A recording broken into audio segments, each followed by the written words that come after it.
Olá pessoal, o meu nome é Wendel Lessa, eu sou professor de língua portuguesa e resolvi gravar esse vídeo com a finalidade de ajudar as pessoas que vão fazer a prova de redação do Enem, nos próximos dias 5 e 6 de novembro, né?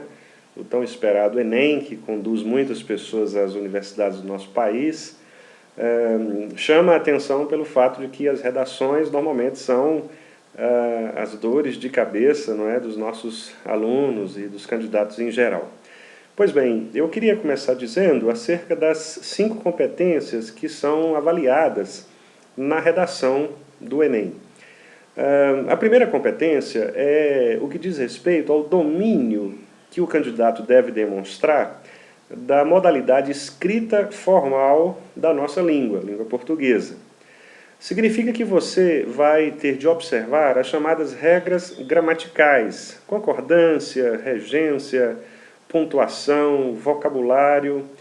No que diz respeito ao vocabulário, é importante fazer uma distinção entre aquelas palavras que são específicas da modalidade oral, como por exemplo, né, daí, então, e das palavras que são utilizadas na modalidade escrita, propriamente. O que a competência visa avaliar não é o nível de erudição do candidato. Muitas vezes, o candidato acha que para comprar o avaliador, ele precisa utilizar palavras difíceis, rebuscadas, palavras clássicas, não é? Mas não é isso. Você deve usar um vocabulário simples, um vocabulário tranquilo, eu diria, um vocabulário que você usa no dia a dia mesmo, das suas escritas normais, né? Sem tentar comprar, né, ludibriar o avaliador, usando palavras que você acha que ele vai pensar, poxa, como esse candidato sabe. Os avaliadores, em geral, eles, pela totalidade da redação, eles conseguem avaliar, sim, o nível de vocabulário do indivíduo, sem necessariamente o uso de palavras rebuscadas, clássicas, porque ele olha a partir de uma visão geral, holística, né? Então, o bom candidato, aquele que consegue fazer uma boa pontuação nesse primeiro quesito, é aquele candidato que demonstra saber utilizar o vocabulário da língua portuguesa com uma extensão significativa. O que eu chamo de extensão significativa? Você saber usar as palavras corretas para as ideias corretas. Você saber se comunicar de modo claro, adequado, de um modo específico, de maneira que você comunique a sua ideia, aquilo que está na sua cabeça, transcrevendo para o papel exatamente aquilo que você entende ser o conceito que você está abordando. Então isso é muito importante para o avaliador. Considerar, pessoal, aquelas regrinhas gramaticais básicas, não é? Pontuação. Nesse ponto, eu quero sugerir a você que escreva frases curtas, evite as frases longas. Uma frase na ordem direta, ela deve ter sujeito, verbo e predicado. Esse predicado vem com seus complementos, como vocês sabem. Mas muitas vezes as pessoas elas querem comunicar ideias e escrevem textos muito longos, frases muito longas, orações muito longas, de modo que o ponto final demora a chegar. E quando o ponto final demora a chegar, a tendência é que a ideia fique mais ampla. E quanto mais ampla for a sua ideia, quanto mais extensa for a sua ideia, menor a possibilidade de compreensão da sua ideia. Então evite frases longas, prefira sempre frases curtas, de no máximo 8, 10 palavras, parágrafos também que tenham aí em torno de 60 palavras no máximo, para que você possa comunicar bem a sua ideia, evitar erros de concordância, especialmente aquelas concordâncias distantes, né, quando o verbo está distante do sujeito, quando há muitas vírgulas, muito entre vírgulas, os chamados apostos. Evite isso, né, porque você fazendo assim, você vai comunicar a sua ideia de uma maneira mais clara e provavelmente você vai evitar erros de regência, concordância e de pontuação. Bom, a segunda competência diz respeito a você compreender a proposta de redação e aplicar os conceitos das várias áreas de conhecimento. É o que eles chamam de repertório, um repertório sociocultural. O que é um repertório sociocultural? Repertório é quando você conhece muitas ideias, muitos conceitos de uma mesma área. Então, ou de áreas distintas também. Por exemplo, quando você diz que uma pessoa tem um repertório musical, o que significa dizer isso? Significa que ela conhece vários estilos musicais e de vários cantores. Ela é capaz de reconhecer um rock, um pop, um samba, um funk, um reggae e assim por diante. O repertório sociocultural é quando a pessoa é capaz de ler a sua cultura, ler a sua sociedade de perspectivas diferentes. Então, o indivíduo sabe abordar um tema, por exemplo, do ponto de vista econômico, do ponto de vista político, do ponto de vista religioso e etc. Por exemplo, nós estamos vivendo agora um momento em que está se discutindo bastante a questão da economia no país. Com a discussão da famosa, né, PEC 241.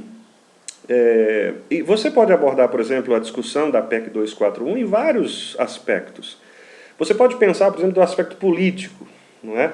E aí, se você pensar do aspecto político, você vai ter considerações muito abrangentes, né? Você pode ir, por exemplo, desde a ideia de que há um governo neoliberal, etc., né, que tirou um governo popular, digamos assim, a ideia do golpe, etc., né? Se você pega, por exemplo, do viés econômico, então talvez você tenha uma leitura diferenciada.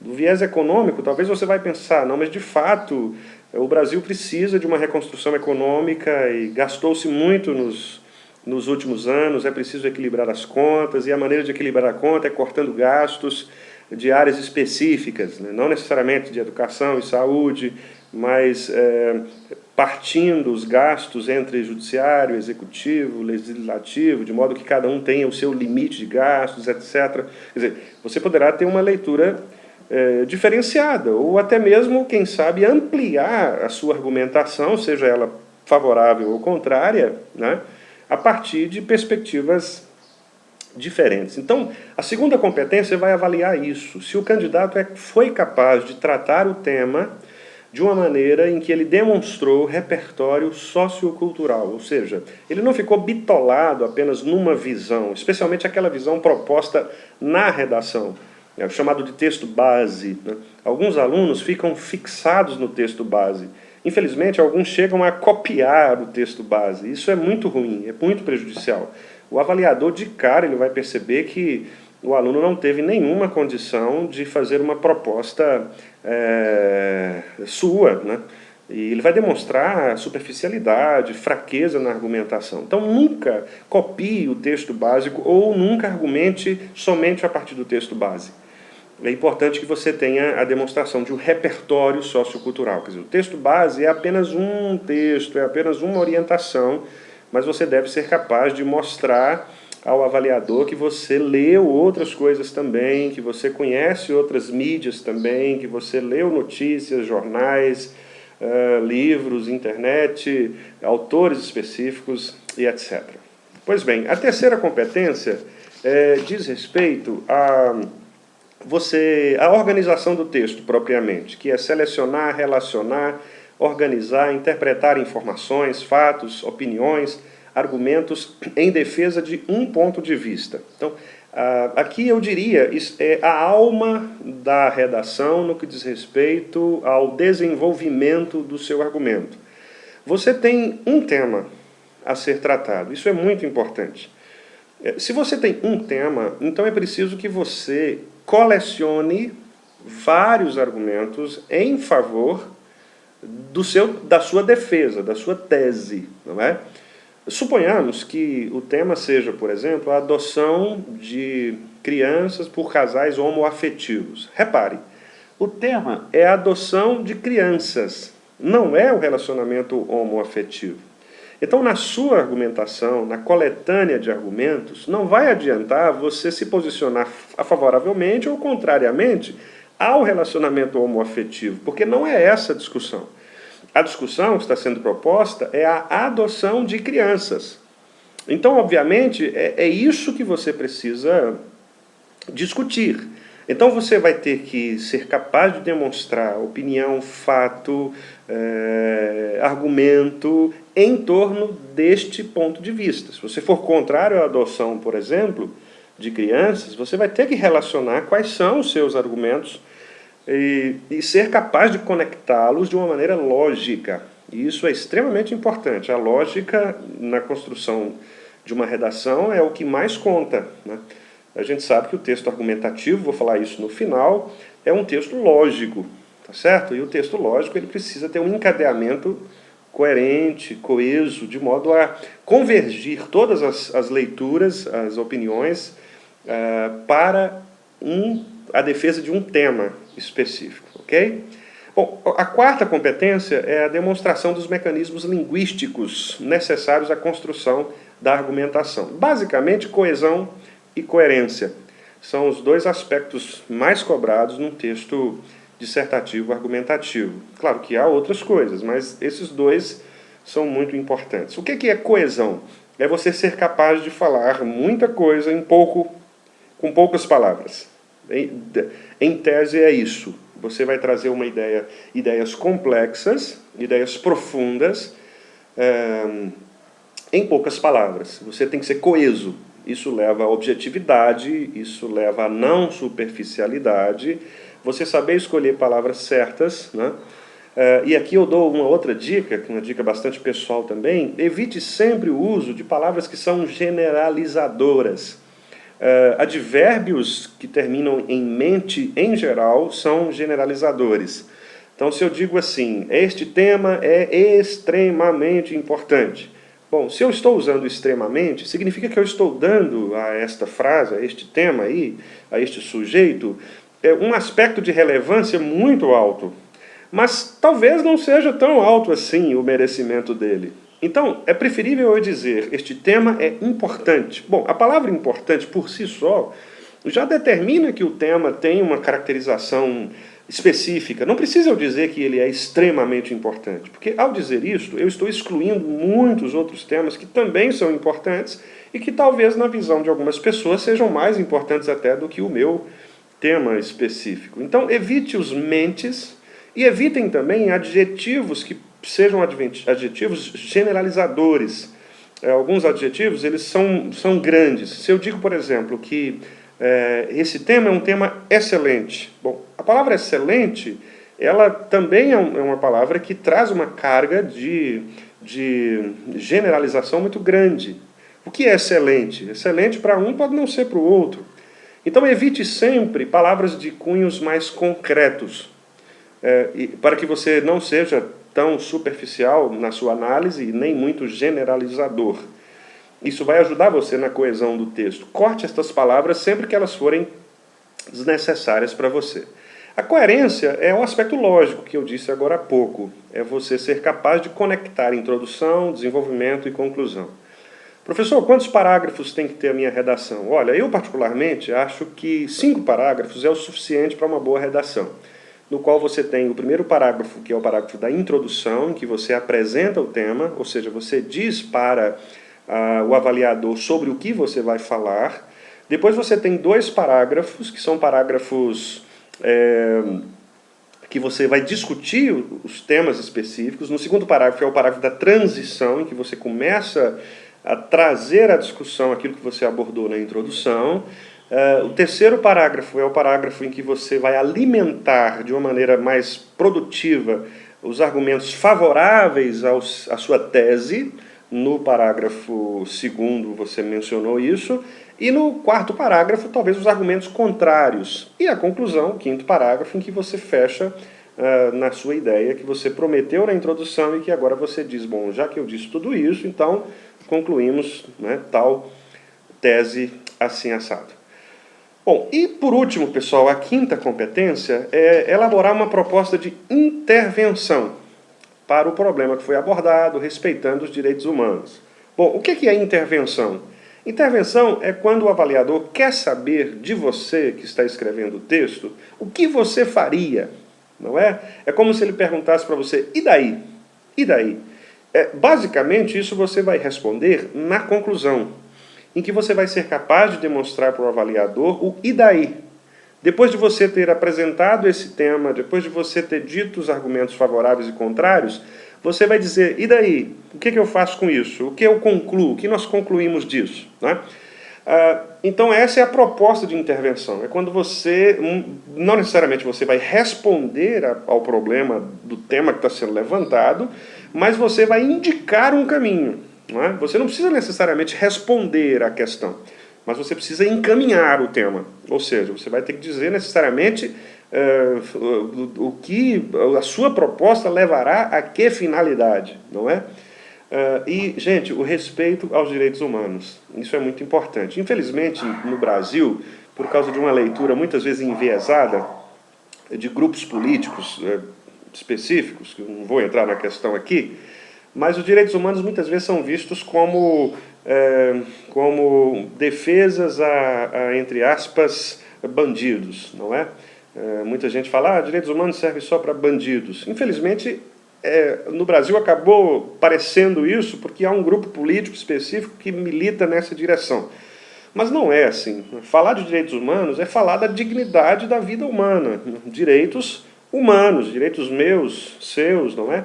Direitos que de fato têm a ver com a nossa liberdade de expressão, com a nossa liberdade de escolha, com a dignidade humana da vida, do direito à vida, etc. Então você não vai trazer no seu texto defesas, por exemplo, como tortura, como racismos e outras tantas coisas, não é? Que infelizmente as pessoas acabam trazendo à tona como se isso fosse, de fato, defesas políticas, tá certo? Bom, então são essas 5 competências. Agora eu quero encerrar esse meu vídeo aqui, acho que já falei bastante. Eu quero encerrar dizendo o seguinte, quais são, basicamente, algumas características importantes do texto dissertativo argumentativo. São 5 que eu vou apresentar para vocês, bem rapidinho. A primeira é a questão do tema. Você vai tratar de um tema. A sua redação não vai falar do mundo inteiro, não é? Então, pense nisso, é um tema. Você tem que ser muito específico nisso, você não pode tangenciar o tema. Então, aquele exemplo que eu dei, adoção de crianças por casais homoafetivos. Você não vai discutir sobre a pertinência da união homoafetiva, isso é uma outra coisa. Você vai correr o risco de tangenciar o tema se você trabalhar nessa direção. Então, fixe no tema. A segunda característica do texto dissertativo é a questão da lógica, que eu mencionei agora há pouco. Basicamente, pessoal, é você conectar o seu texto à realidade que a gente vive. Um texto incoerente é um texto que propõe coisas que absurdamente não se conectam à nossa realidade. Então você precisa estar com o pé no chão, você não está falando para extraterrestres. Você precisa falar de coisas que as pessoas vivem, tem que ser uma coisa lógica. Não pode ser um texto utópico. Você tem que tratar de coisas que são factíveis. Isso ajudará muito na conexão do seu tema com a realidade. Terceiro lugar, o seu texto é um texto atemporal. Significa que você está falando de coisas do presente. Você não, de um presente nesse momento, você não está tratando de narração histórica, de coisas do passado, você não está falando de coisas do futuro, você está falando de uma situação presente que você está vivenciando agora, né? E que, portanto, o seu texto ele será escrito nesse tempo verbal, tempo presente. A quarta característica é que ele é um texto abstrato. O que é um texto abstrato? É um texto em que você fala de questões que são muito mais, digamos assim, não são questões ideológicas propriamente, mas você fala de questões que estão relacionadas a valores, não é?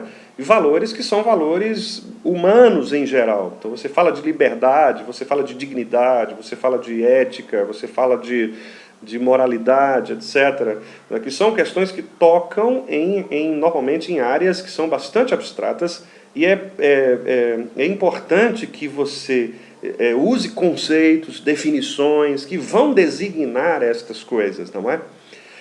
Em quinto lugar, o texto é impessoal. O texto impessoal é aquele texto... Alguns perguntam assim, professor, então quer dizer que eu não posso dar a minha opinião? Bom, é lógico que o texto dissertativo é a sua opinião. Mas você não vai construir isso como se fosse a sua opinião. Por exemplo, você não vai dizer eu penso, eu acho. Não.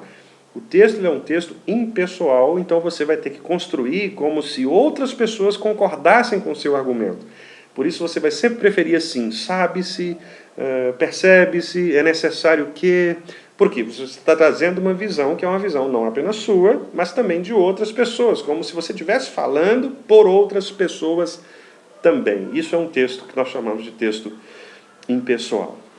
Pois bem, eu espero que esse vídeo tenha ajudado você, não é? Eu talvez com mais tempo, talvez venha gravar outras coisas aqui. Pretendo gravar outras coisas, temas aqui, resenhas de livros, discussões de assuntos. E se você gostou dessa publicação, desse vídeo, eu gostaria que você então divulgasse, né?